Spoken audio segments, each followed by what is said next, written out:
Bismillahirrahmanirrahim. Assalamualaikum warahmatullahi wabarakatuh. Alhamdulillahi rabbil alamin. Asyhadu an la ilaha illallah wahdahu la syarikalah wa asyhadu anna Muhammadan abduhu wa rasuluh sallallahu alaihi wa ala alihi wa ashabihi wa man tabi'ahum bi ihsanin ila yaumil qiyamah, amma ba'd. Allahumma inna nas'aluka ilman nafi'a wa rizqan thayyiba wa amalan mutaqabbala. Allahumma inna na'udzubika min ilmin la yanfa' wa min qalbin la yakhsha' wa min nafsin la tashba' wa min da'watin la yustajabu laha. Allahumma amin ya rabbal alamin. Alhamdulillah, pada kesempatan kali ini kita akan pelajari sebuah bab atau ilmu bagi kita yang senantiasa ingin dekat dengan Al-Quran, selalu mempelajarinya, selalu membacanya dan menghafalnya. Maka hendaknya kita membekali diri dengan adab-adab dalam membaca Al-Quran ini. Maka di antara adab-adab itu, insya Allah pada kesempatan ini kita akan mempelajarinya. Baik, perhatikan baik-baik dengan mengharap kepada Allah agar kita mendapatkan ilmu yang bermanfaat. Membaca Al-Quran tentu memiliki adab, atau memiliki tata krama, sopan santun. Karena yang dibaca adalah kalamullah atau firman Allah Subhanahu wa Ta'ala, bukan koran, bukan perkataan makhluk, bukan majalah.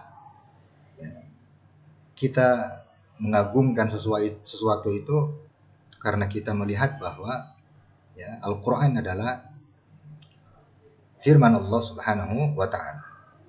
Firman Allah yang mencipta, mengatur, dan menguasai seluruh alam ini. Nah, inilah ucapan-ucapannya. Oleh karena itu kita harus punya adab dalam membacanya. Apalagi kita sebagai orang-orang yang menghafalnya atau membacanya, yang ingin dekat dengan Al-Quran.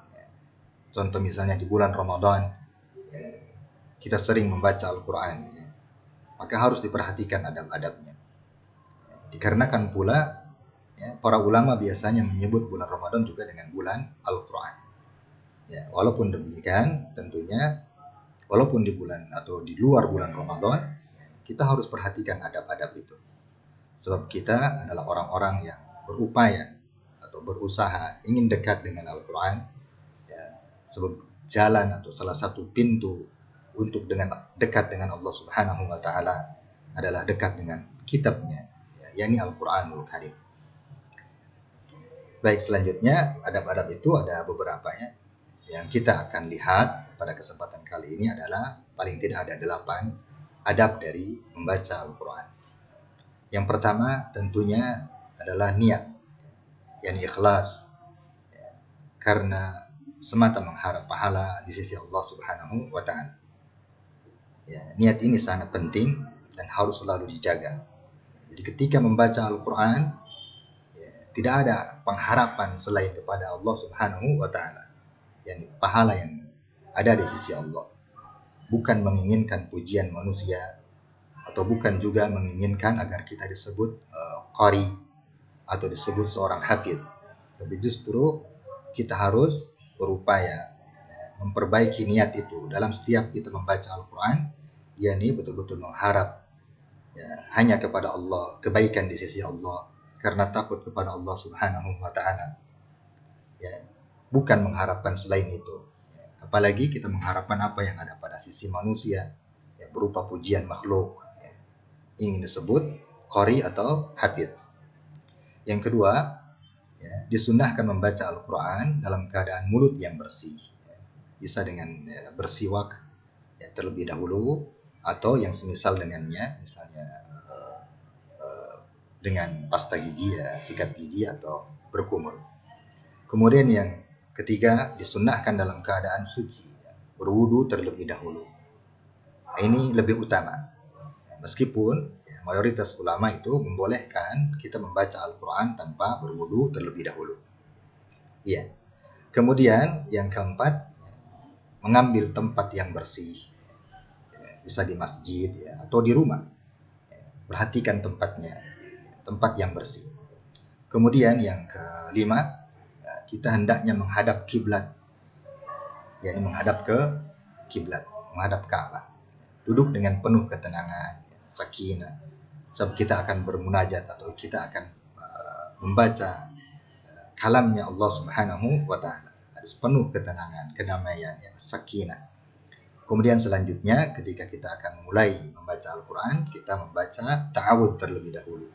Dan ini diperintahkan oleh Allah Subhanahu wa taala di dalam Al-Qur'an. Ya, fa idza qara'tal Qur'ana fasta'id billahi minasyaitonir rajim.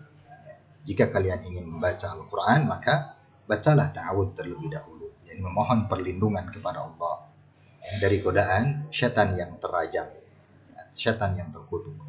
Kemudian yang ketujuh, ya, membaca basmalah atau baca Bismillahirrahmanirrahim di setiap awal surat, ya, kecuali surat At-Taubah. Ini surat yang ke-9. Ya, kalau kita sering baca pasti ketemu surat ini, dan di awal surat ini tidak ada bacaan basmalahnya.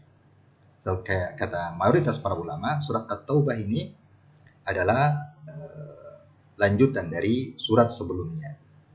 Ya, ini surat yang ke-8, sehingga di surat ini tidak ada basmalahnya karena merupakan lanjutan surat sebelumnya.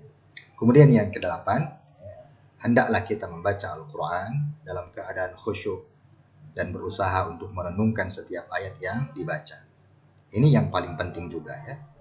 Jadi kita membaca Al-Quran itu dengan berupaya memahami, mentadaburi ya, kandungan ayatnya, sehingga bacaan-bacaan kita itu berpengaruh ke dalam hati kita. Nah, ini yang juga harus kita perhatikan, dan kita harus selalu melatih hati kita, jiwa kita untuk tergetar ya, dengan membaca Al-Quran itu, supaya ya, bacaan-bacaan kita itu betul-betul ya, berdampak terhadap perilaku kita, terhadap akhlak kita, ya, supaya ada wujud yang nyata dari pribadi-pribadi yang kita ini selalu ingin dekat dengan Al-Quran, ya, membacanya, menghafalnya, ya, tentu harus diwujudkan dengan mentadaburi ya, kandungan ayat-ayatnya. Selain itu kita berdoa kepada Allah Subhanahu wa taala agar hati kita dicondongkan kepada Al-Quran, ya, dimudahkan untuk membacanya, dimudahkan untuk memahami kandungan ayat-ayatnya, yang sehingga kehidupan kita ini berjalan di atas petunjuk Al-Quran. Ini barangkali yang bisa disampaikan pada kesempatan kali ini. Ya, mudah-mudahan bermanfaat. Subhanakallahumma bihamdik, asyhadu an la ilaha illa anta astaghfiruka wa atubu ilaik. Wa akhiru da'wana anil hamdulillahi rabbil alamin. Wassalamualaikum warahmatullahi wabarakatuh.